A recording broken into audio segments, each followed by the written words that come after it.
So this one is called side to side rolling. Three different levels to this one. The feet start kind of wide, got some space out to the right and left. And the first one, my hands are there for a little support. So I'm going to just roll a little onto the left side, left hip, left shoulder. And then I'm going to roll a little onto the right side, right hip, right shoulder.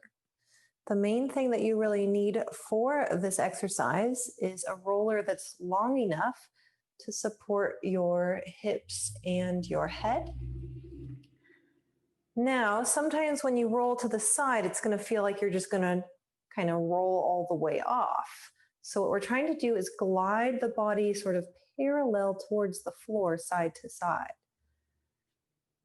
And if that's going well, the next level is to take the arms up. So you might kind of just barely float the hands, and you might reach them up towards the ceiling. So as I roll towards the right, I'm kind of reaching that right arm just up a little bit, just so that I don't roll off onto the floor on the left side, and vice versa. Whew, it's a good stretch. Now, level 3, if you want to take it a little further, I scooched my feet a little bit wider, and now I'm going to actually roll all the way onto my left shoulder, left hip, and maybe even kick out that left leg, lifting my head slightly. And this one I always feel sort of like a ninja, right? So there's sort of like this slow motion ninja warrior feel, rolling onto that right side and back. You can set your head down in the middle, watching out for long hair, watching out for loose clothes, because you'll definitely start to feel that get stuck in your roller if you're really going side to side here. So this one is a little bit more about control. You might feel a little bit more of a stretch in that kind of really lateral shoulder region, kind of armpit region, rotator cuff, even a little bit more into the lateral hip rotators. And one more here to the right.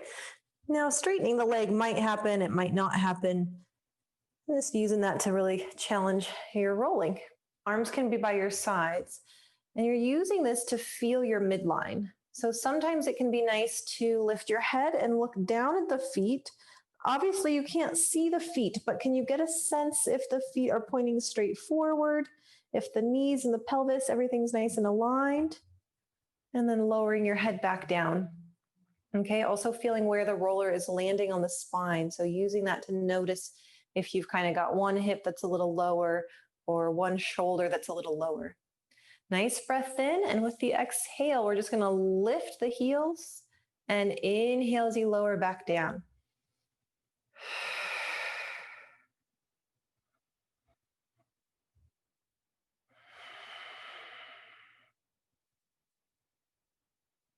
As I lower and lift, I'm really sending the breath into the side ribs and keeping some of this toning on the low belly so that as you inhale and lower the heels, you're not just completely letting go of the effort. Exhale to lift. Inhale to lower.